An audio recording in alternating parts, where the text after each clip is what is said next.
The passport in your hand doesn't belong to you. The name on it, David Mercer, born Belfast, 1981, has never existed. The photo is yours. The fingerprints are yours. But David Mercer has a dentist in Dublin, a sister in Edinburgh, and a LinkedIn profile that goes back 11 years. You know every detail of his life because you built it. 18 months of work, one cover that has to hold in a city where the wrong person recognizing your real name means you don't come home. You close the passport. Across the cafe in Vienna, a man in a gray coat orders his second espresso. He doesn't know you're watching. He doesn't know that in 72 hours, a decision will be made about him and that you're the last human being who will see his face before that decision is final. You didn't start here. Nobody starts here. How did it begin? Level 1. Cadet. Tel Aviv. A building with no sign on the door, on a street that doesn't appear on any tourist map. You are 23 years old. You have just completed your IDF service, 2 years in military intelligence. Unit 8200, signals intercept. Your Hebrew is native. Your Arabic is fluent. Your English has no accent that anyone can place. 3 months ago, a man sat across from you at a coffee shop in Herzliya and asked you a question you still haven't fully answered. Do you believe in Israel more than you believe in yourself? You said yes. You're still not sure if that was the right answer. They hired you anyway. There are 12 of you in the intake. You will not know each other's real names for the first 6 weeks. The training facility is called the Midrasha, the Academy. From the outside, it looks like a corporate retreat. Inside, every hour is accounted for. 6 a.m., physical. 7:30, Arabic language immersion, not classroom Arabic, street Arabic, the kind spoken in Beirut's southern suburbs and in Cairo's back streets. 9 a.m., human theory. Afternoon, role-playing scenarios where instructors try to catch you in a lie. They always do, at first. You learn that most people reveal themselves in the 3rd minute of a conversation, not the first. You learn that the best cover story is 80% true. You learn that your instinct to be liked is a liability. One instructor tells you, Mossad agents don't charm people. They make people feel understood. There's a difference.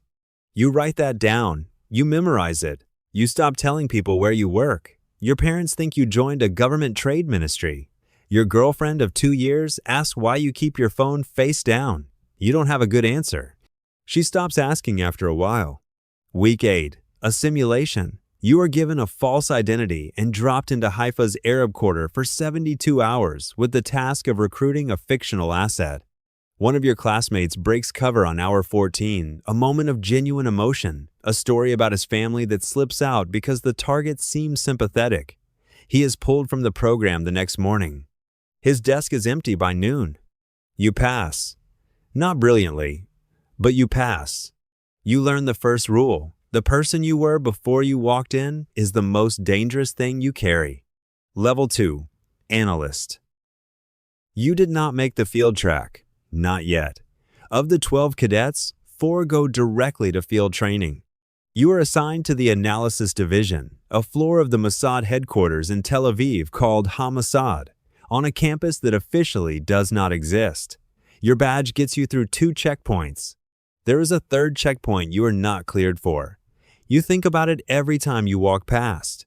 Your job is OSINT and human synthesis. You take raw intelligence from field stations across Europe and the Middle East and turn it into actionable assessments. A field officer in Amman reports a meeting between 2 men at a restaurant. You spend 6 hours building a picture of who those men are, who they've met before, what the meeting likely means. Your assessment goes up the chain. You never know what happens to it. The work is precise, obsessive, and invisible. You read intercepts at 2 a.m. You cross-reference travel records, financial transfers, phone metadata. You develop an instinct for patterns, the way a network behaves before it activates, the small inconsistencies that signal a cover is about to break. You are very good at this. That is both a compliment and a quiet trap. The world starts to look different. Every stranger on the street is a data point. You read motivations the way other people read faces.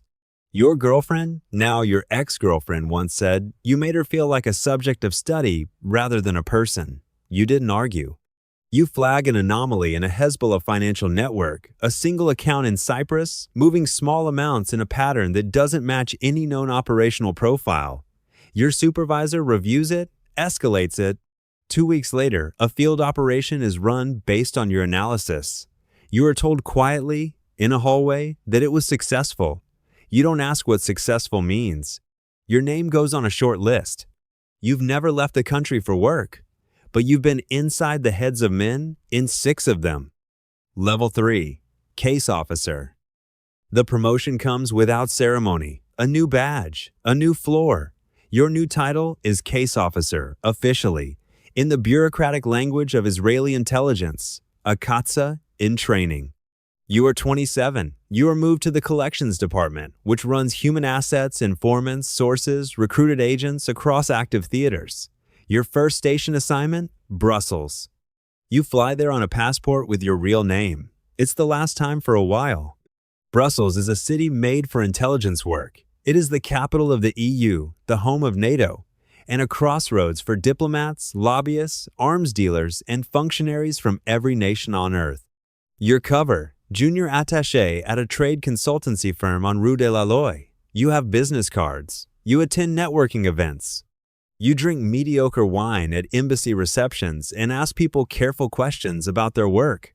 You are running 2 assets. One is a Lebanese-French businessman who provides low-level access to Hezbollah financial contacts.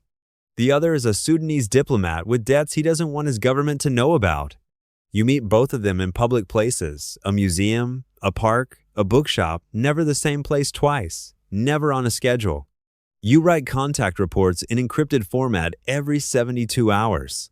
Tel Aviv responds with tasking specific questions, specific targets. The gap between what Tel Aviv wants and what your assets can actually deliver is something you manage quietly, alone.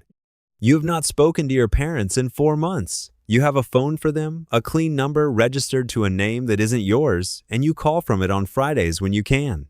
Your mother asks when you're coming home. You tell her soon. The word has stopped meaning anything. Your Sudanese asset passes you a name, a procurement officer at a European defense company who has been quietly selling technical specifications to an Iranian intermediary. The name is not on any watch list. You report it. Within 3 weeks, the officer is recalled to Tehran. You don't know how. You don't ask. That night, for the first time, you understand that the information you collect does not stay as information. You are 27, alone in a city of 2 million, and the only person who knows your real name as a handler in Tel Aviv you have met exactly twice.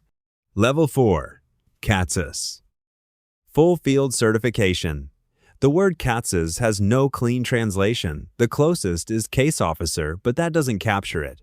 A KATSAS is a Mossad officer operating alone in a foreign country under full NOC non-official cover. No diplomatic immunity, no embassy to call, no government that will acknowledge you if something goes wrong. You are 29. Your new passport reads Daniel Hartmann, born Zurich, 1982. He has a Swiss bank account, a tax history, and a lease on a 1-bedroom apartment in Vienna's 9th district that has been active for 3 years.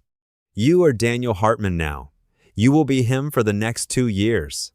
Vienna is your operational theater. You are running 4 assets simultaneously: a Syrian arms dealer's accountant, a Russian energy lobbyist with a gambling problem, a mid-level Iranian diplomat who believes he is selling information to a German think tank, and a Jordanian academic who doesn't know he's an asset at all, only that a well-funded European colleague keeps asking him thoughtful questions over dinner. You meet none of them more than once a month. Between meetings, you maintain Daniel Hartmann's life client lunches at his consulting firm, gym membership, a standing Thursday reservation at a restaurant on Josefstädter Straße where the owner knows you by name. The routine is not comfort. The routine is armor. Tel Aviv sends tasking via a communications protocol you memorize and rotate every 30 days. You never use the same cafe for encrypted transmissions twice. You sweep your apartment for surveillance every morning before you make coffee. There is a woman in Vienna. She works at the UN. She is from Oslo. She has no connection to any target or operation. You have dinner with her 3 times. On the fourth time, she asks where you grew up, and you tell her Zurich and describe a childhood in a city you have visited exactly twice. She laughs at something Daniel Hartman says. You realize you cannot remember the last time someone laughed at something you said the real you, the one with a mother in Tel Aviv who still thinks you work in trade. You don't call her again. It is the most professionally correct decision you have made all year. Your Iranian diplomat asset, the one who thinks he's talking to a German think tank, passes you a document. Procurement specifications, centrifuge components, the kind of technical detail that doesn't leave Iranian government channels. You photograph it in a bathroom on Maria Hilferstrasse, transmit it that night, and by morning your handler tells you to go dark for 72 hours. When you come back online, he tells you the document was real. He tells you it has already been actioned. He tells you that you should proceed as normal with your cover. The Iranian diplomat misses your next scheduled dinner. He sends a polite apology, a family matter. You never hear from him again. You don't ask. You already know the answer lives somewhere you're not cleared for. You open Daniel Hartman's passport, look at the photo, and for one disorienting second, you recognize the face, but not the person. Level 5. Kidon Operative. Kidon means bayonet in Hebrew. It is the unit that does not officially exist within an organization that officially does not exist. Selection is not applied for. It is offered, once, in a conversation that is never documented. You are 33. You have been operational for 6 years. Your file, if it exists anywhere, is accessible to fewer than 40 people on Earth. The offer comes from a man you have never met before. In a safe house outside Geneva, he slides a single sheet of paper across the table. The paper has 3 sentences on it. You read them. He takes the paper back. You say yes. You never see the paper again. You do not have a station. You do not have a desk. You move Geneva, Beirut, Nicosia, London, Dubai on a rotation that is determined by targeting cycles you are briefed on 2 weeks in advance. Each operation has a different cover identity.